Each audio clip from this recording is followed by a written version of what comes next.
பாபா ஓர் கருணாலயம், பாதம்தான் கமலாலயம். பாபா ஓர் கருணாலயம், பாதம்தான் கமலாலயம்.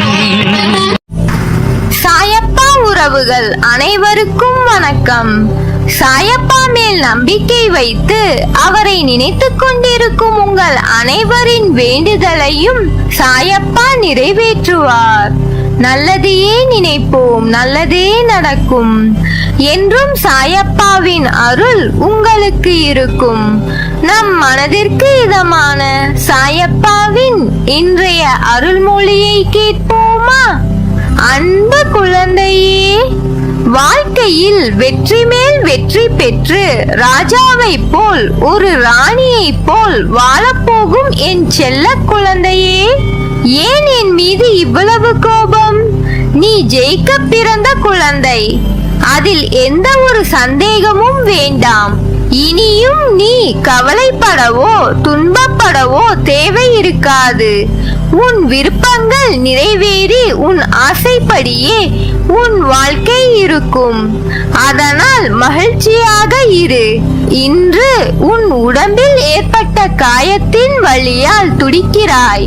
ஆனால் எனக்கு அதைவிட உன் மனவலிதான் பெரிதாக தெரிகிறது.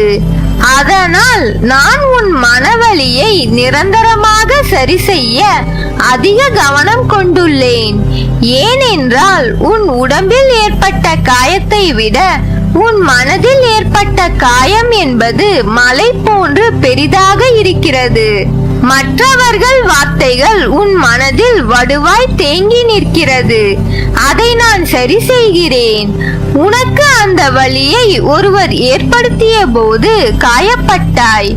அந்த வலி எப்படி இருக்கும் என்று தெரிந்தும் நீ மற்றவர்களை வார்த்தைகளால் புண்படுத்தலாமா? அவர்களுக்கும் அது காயம்தானே. ஒருவனுக்கு உண்மையான எதிரி வெளியில் இருப்பவர்கள் அல்ல, அவனுடைய மனமே முதல் எதிரி.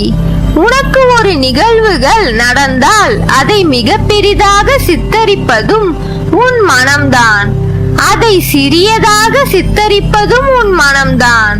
உன் பகைவன் கூட எண்ணாத எண்ணங்களை மனம் எண்ணிவிடும். உன் மனம் என்பது அது அப்படி நடந்து விடுமோ என்று ஒரு கற்பனை பயத்தை உணர வைத்துவிடும். நீ நல்லது நினைத்தாலும் அதை உனக்கே வேறு முகமாக சித்தரிப்பது உன் மனம்தான். அந்த நிமிடம் மௌனமாக அதை கடக்க செய்து அந்த எண்ணத்தை துடைத்து எறி. அப்படி செய்தால் உன் மனம் என்பது உனக்கு பகைவனாக இல்லாது தோள் கொடுக்கும் தோழனாக இருக்கும். நம் மனம் நல்லது கெட்டது என எல்லாம் நிறைந்தவைதான். உன்னுடைய நல்லதை பிறருக்கு நல்லதாக மாற்று. கெட்டதை வென்று அதை உனக்கான நியாயத்தை உணர்த்தும் நியாயமான பாதையாய் மாற்று. இதற்கான அர்த்தம் என்ன என்பதை கூறுகிறேன் கேள். தீயில் கையை நீட்டினால் சுடும் என்பதை அறிந்து நீ கையை தள்ளி வைத்தாய் என்றால் அதை புரிந்து நீ நடந்தாய் என்பது அர்த்தம். அதற்கு மாறாக தீயில் கையை வைத்தால் சுடும் என்பதை புரிந்தும் நான் கையை விடுவேன் என்று சொன்னால் அதற்கான பலனை நீ அனுபவித்துத்தான் ஆக வேண்டும். ஒருவனுக்கு நல்லது கெட்டது என இரண்டும் தோன்றும். ஆனால் கெட்டதை நீ எவ்வாறு நல்லதாக மாற்றிக்கொள்கிறாய் என்பதில்தான் உன் உண்மையான முன்னேற்றம் அடங்கி இருக்கிறது. கெட்டதை நினைப்பது என்னுடைய குணம் அல்ல, அது அறநெறி அல்ல. என் சாயப்பா எனக்கு அப்படி புகட்டவில்லை என்று நீ நினைத்தால் உன்னிடம் தோன்றும் எல்லாமே நல்லதாக மாறும். அப்போது நீ உன் சாயப்பாவின் பிள்ளையாகி விட்டாய். உன்னில் இருக்கும் அனைத்துமே அறநெறிக்கு உட்பட்டதாக நீதி பாதையிலும் உலக நியதியில் வாழ வைப்பேன். உன்னிடம் உனக்கே பிடிக்காத குணங்களை நீ உணர்ந்து இருப்பாய். அதை நெறிப்படுத்தி எது நல்லது என்பதை உன் அறிவு உணர வேண்டும் என்பதற்காகவே சில நிகழ்வுகளை உனக்கு நிகழ்த்தி உள்ளேன். அதனால் பயப்படாதே. உன்னை நல்ல பாதையில் பின்பற்ற வைப்பது என் கடமை. அதில்தான் எனக்கு ஆனந்தம். உன்னிடம் ஒன்றை நான் சொல்ல வேண்டும். வாழ்க்கையில் எப்போதுமே உன் முன்னே இருப்பதை மட்டும் கவனி. உன்னை பின்னோக்கி இழுக்கும் எந்த ஒரு விஷயத்தையும் யோசித்து பார்க்காதே. மாறாக யோசித்து பார்த்தால் உனக்கு முன்னே இருக்கும் வழியை பார்க்கும் வாய்ப்பை தவற விடுவாய். அதற்கும் மேலாக உன்னிடம் ஒரு குறை இருக்கிறது.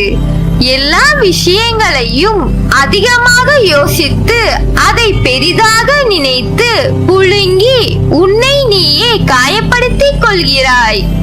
அதை தவிர்த்து வா. உன் கர்வம் ஆணவத்தை தூர எறி. உனக்கு வெற்றி கிடைக்கும்.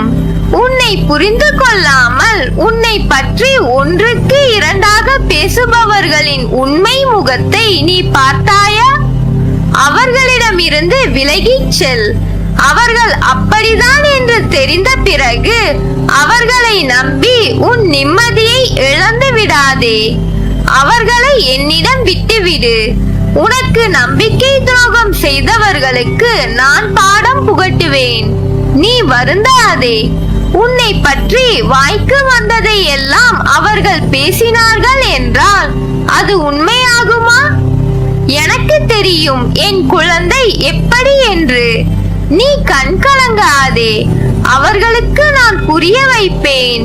என் செல்ல குழந்தையே, மற்றவர்கள் நம்மை பற்றி என்ன நினைப்பார்கள் என்று தேவையற்று நாமே நமக்குள் நினைத்துக் கொள்ளும் ஒரு கண்ணோட்டம் மிகவும் தவறானது.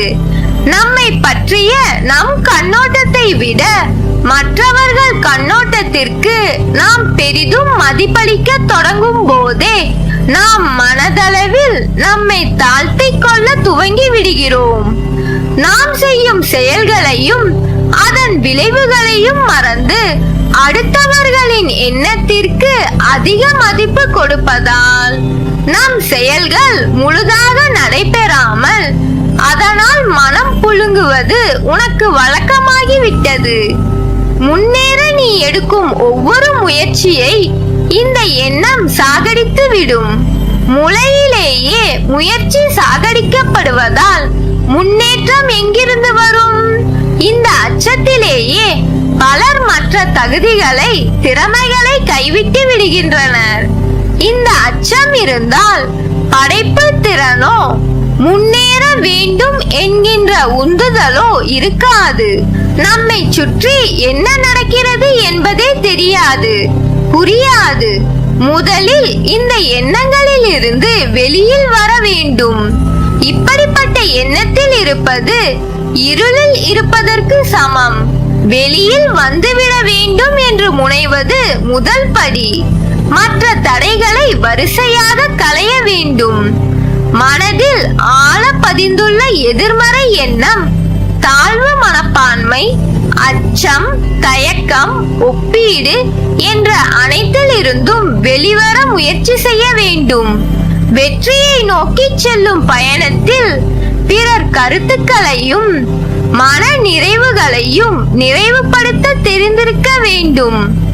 பிறர் உன்னை குறை கூறும் போது சோர்ந்து போக கூடாது.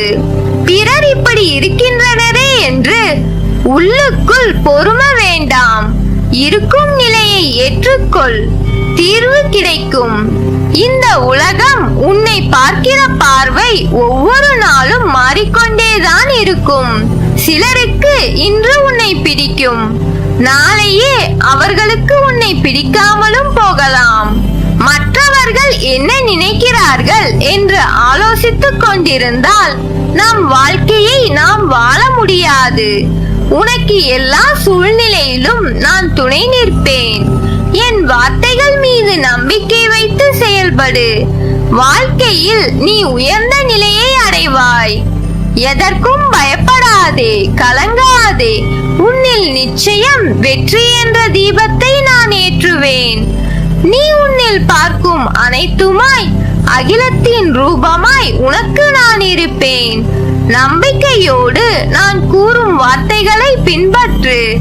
நான் பார்த்துக் கொள்கிறேன். நல்லதே நடக்கும். நீ என் பரிபூர்ண அருளும் ஆசிர்வாதமும் அன்பும் பெற்ற என் செல்ல பிள்ளை.